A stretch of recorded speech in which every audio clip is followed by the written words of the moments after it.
시청자 여러분 안녕하십니까? 뉴스온 시작합니다. 마포구가 현장복지 행정대응 역량 강화 교육을 진행합니다.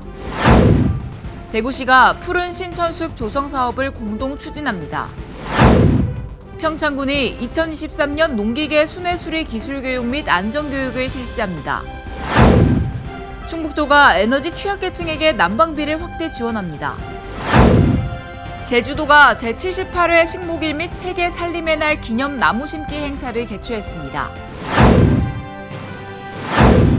최근 광주와 전남 지역에서도 마약 관련 범죄가 기승을 부리고 있습니다. 특히 20, 30대를 중심으로 SNS를 통한 마약 유통이 활발히 이뤄지고 있어 관련 대책이 필요해 보입니다.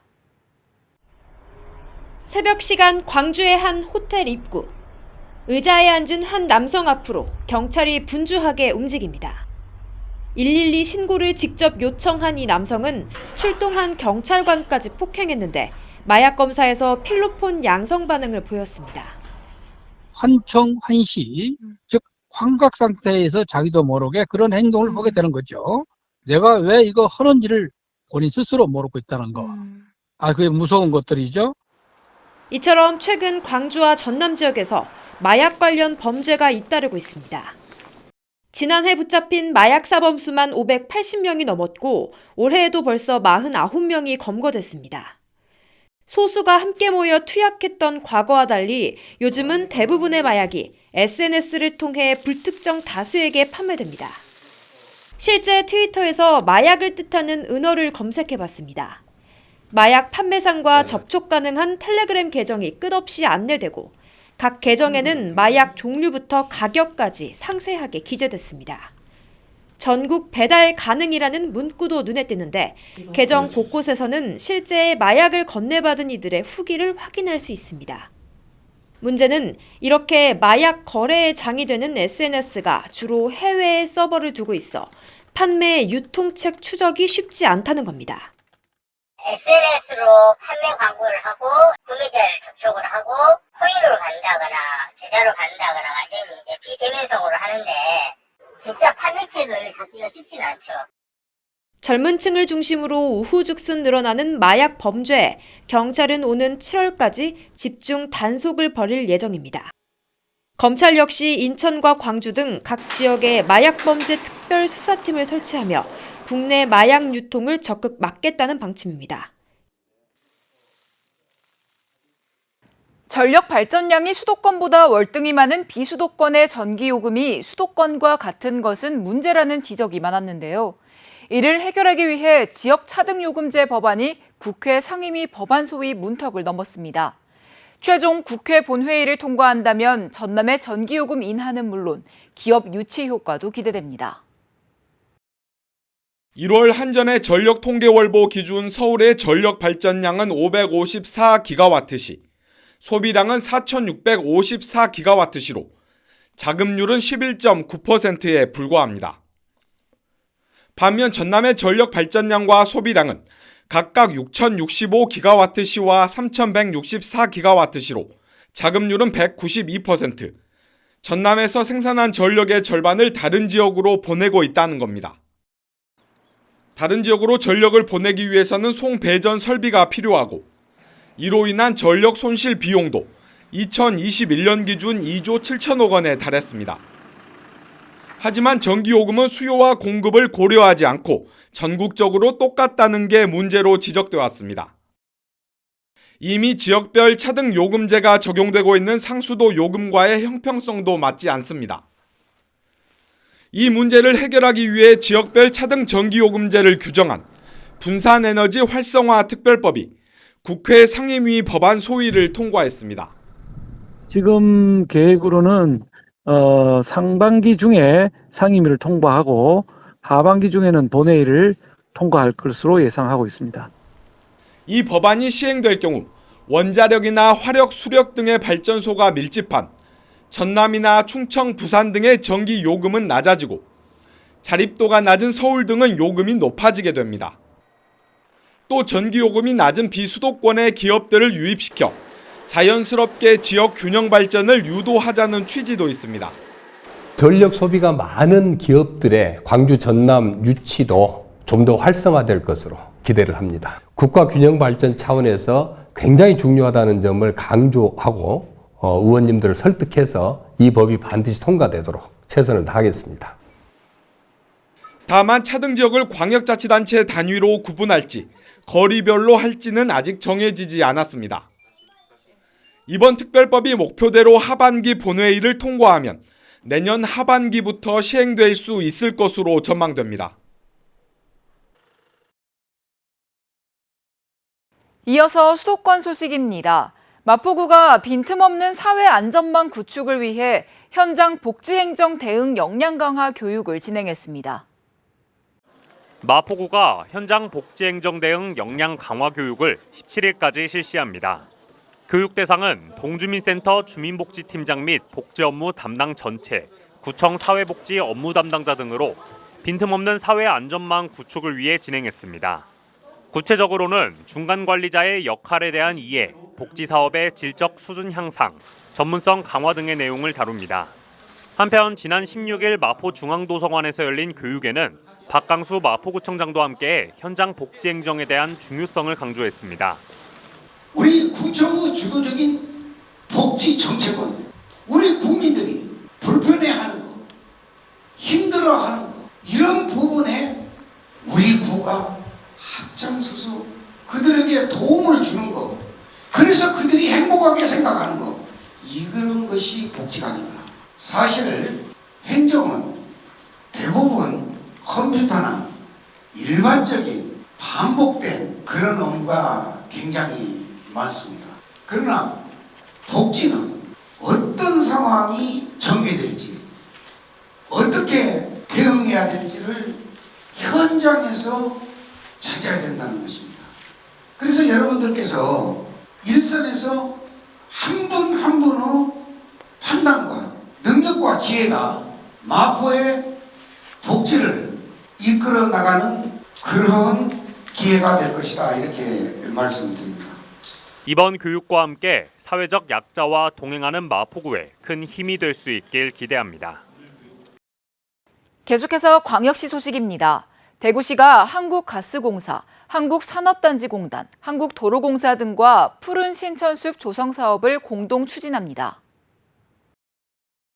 이번 협약은 신천을 찾는 시민들에게 시원한 물소리를 들으며 그늘이 있는 걷고 쉬기 좋은 녹음길을 조성해 쾌적한 수변 공간을 제공하기 위해 마련됐습니다.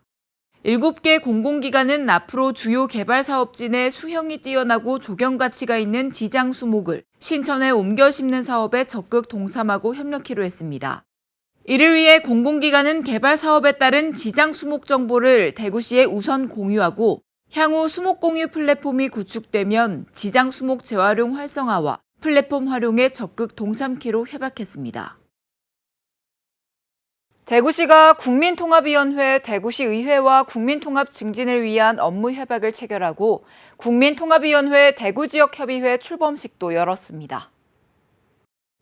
대구시와 국민통합위, 대구시의회는 협약에 따라 국민통합 증진을 위한 조례 규칙 제정 등 입법 지원과 국민통합 공감대 형성 등을 위해 상호 협력키로 했습니다.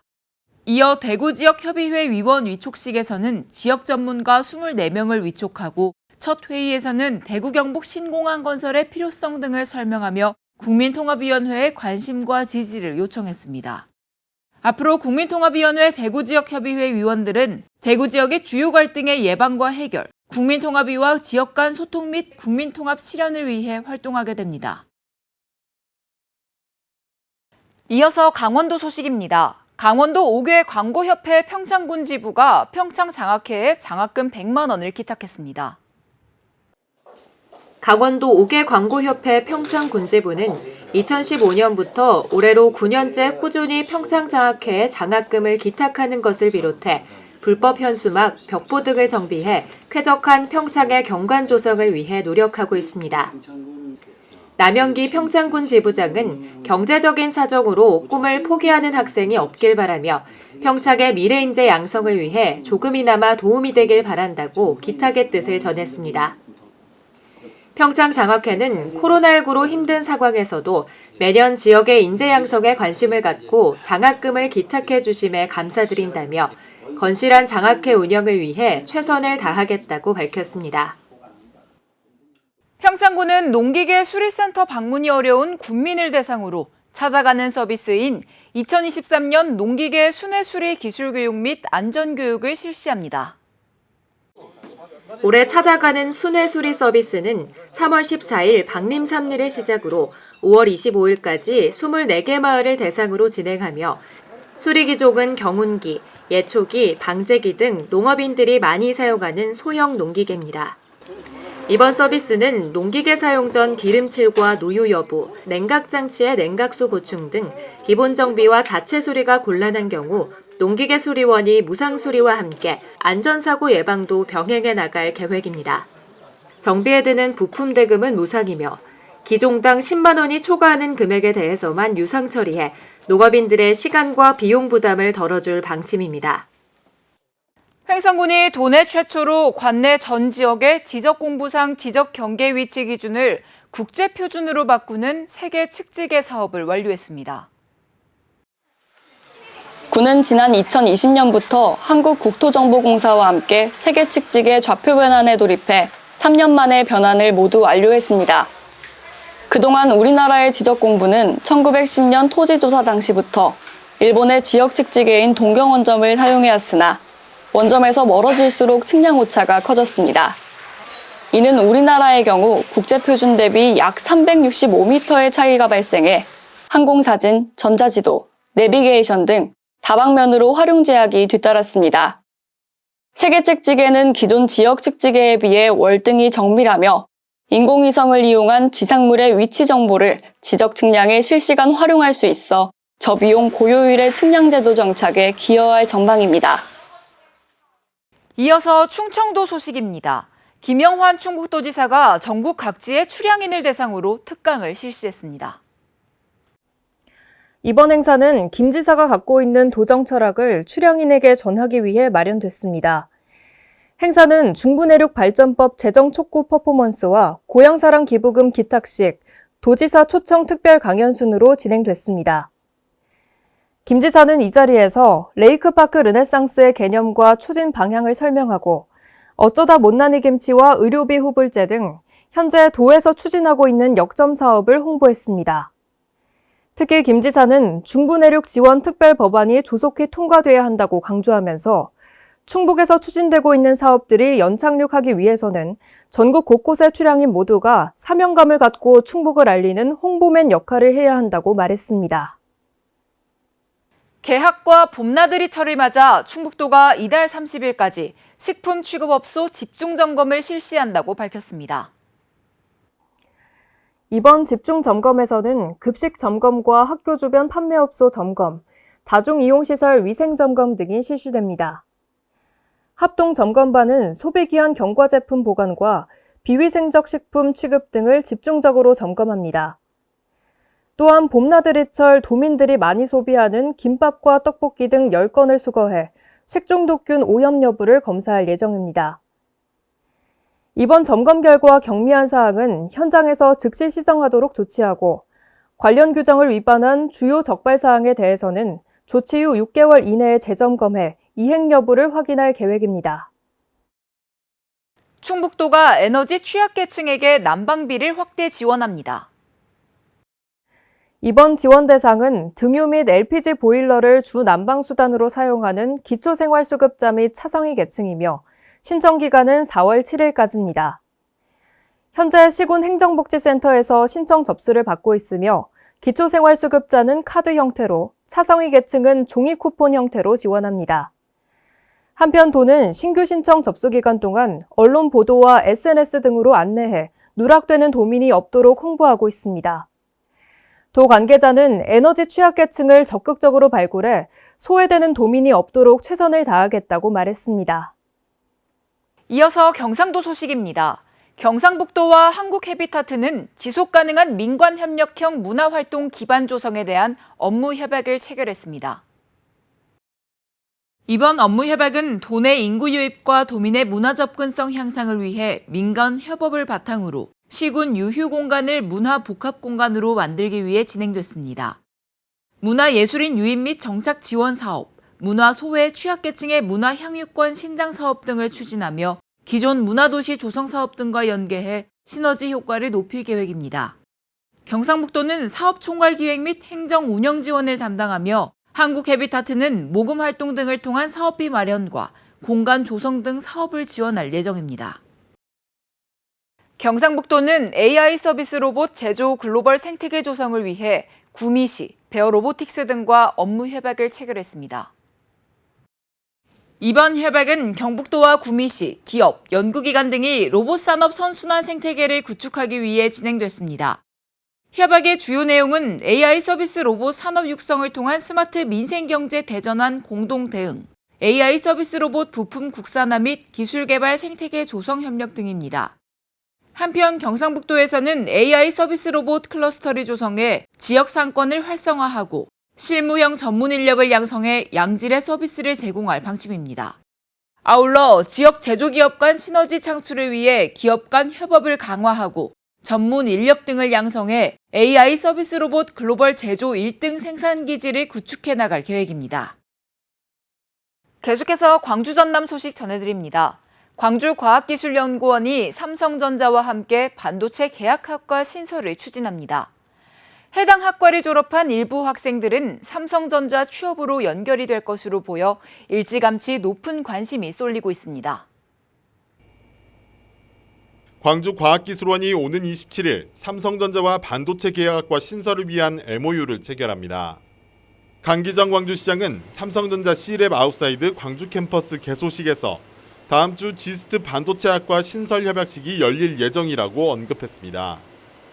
다음 주에 있는 지스트와 삼성의 계약학과 협약식이고 계속 이어질 거라고 생각하는데, 반도체 계약학과는 산업교육진흥 및 산학협력법에 따라 기업과 대학, 지방자치단체가 협의해 운영하는 학위과정으로 반도체 인력을 집중 육성하는 게 목적입니다. 지금까지 카이스트와 포스텍, 연세대, 고려대 등 국내 유수대학 7곳에서 반도체 계약학과를 운영해왔습니다. 지난주 정부도 반도체 관련 대규모 국가산단 조성을 발표하며 지방대학의 반도체 계약학과 확대를 약속하기도 했습니다. 세계적으로 반도체 설비 증설 경쟁이 이어지며 산업부에서 2031년까지 10년간 15만 명의 추가 반도체 인력이 필요하다는 분석이 나올 만큼 미래 전망도 밝습니다. 반도체에 있어서 가장 중요한 건 인력입니다. 인력. 우리 광주에도 앞으로 반도체 관련 산업을 태동시킬 수 있는 씨앗을 뿌렸다, 이런 의미가 있다고 저는 생각을 합니다.